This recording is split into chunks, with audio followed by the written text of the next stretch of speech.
در دهه وسوبود خورد در این دهه در دهاتی به نام عبدی عوضов در ناحیه ووزه باشیده با استقبال جشن 35 سالگی استقلال دولتی جمهوری تاجیکستان با بنیاد پرتوگاه‌های رسمی شروع نمودند با مقصد در سطح بلند آمادگی استقبال گرفتن جشن مقدس ملی با دستگیری شخصان سخاوتمند دهه پیش از ساختمان پرتوگاه‌ها زمین پرتوگاه‌های غیر رسمی را از پرتوهای سالها خوابیده که محیط طبیعت رو افلاس و طبع آدمان را خیره می‌گردانیدند تازه نمودند.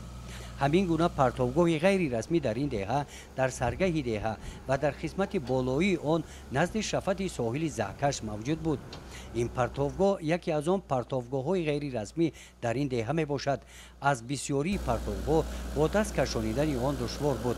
برای کشانیدن پرتوهای سالها خوابیده که بهکوپاره مانند شده بود تکنیک‌های صحوی را جلب نمودن لازم آمد. در دهه ما از سال تشکیل شویش سال 60 اهالی را کشوندن زیاده از 90 خوجگی زندگی میکرد حالا باشد اهالی زیاد شده است از جای پرتوگاه ندارند برای پرتوگاه اهالی را پرتن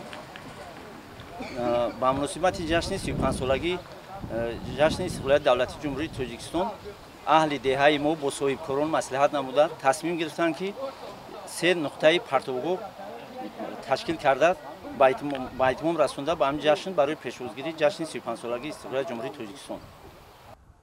انا در قسمت بالایی دهه باشد با دستگیری ساکنان هفته گذشته زمین را از پرتوها تازه کرده این انشاءات را همچون پرتوگاه رسمی ساختند.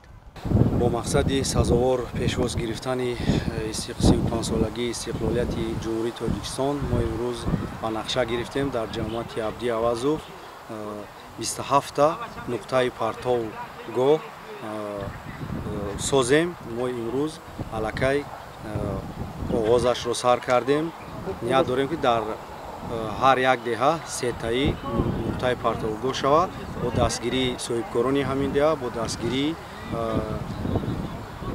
اهالی همین جماعت. با انجام دادن چنین انشاءات‌های محیط اکولوژی داشته رهبریت جماعت دهات و مقامات خودفعالیت جمعیتی جهت بلند برداشتن معرفت اکولوژی ساکنان کارهای عامه‌فهمانی برده از آنها دعوت می‌نمایند که پرتوها را بیرون از پرتوگاه‌ها نپرتایند محیط طبیعت را دائما تازه و آزاده نگاه دارند. گزارش خواجه نظریف خدای نظر ظهروف از ناحیه واسه برای برنامه اطلاعاتی نوید.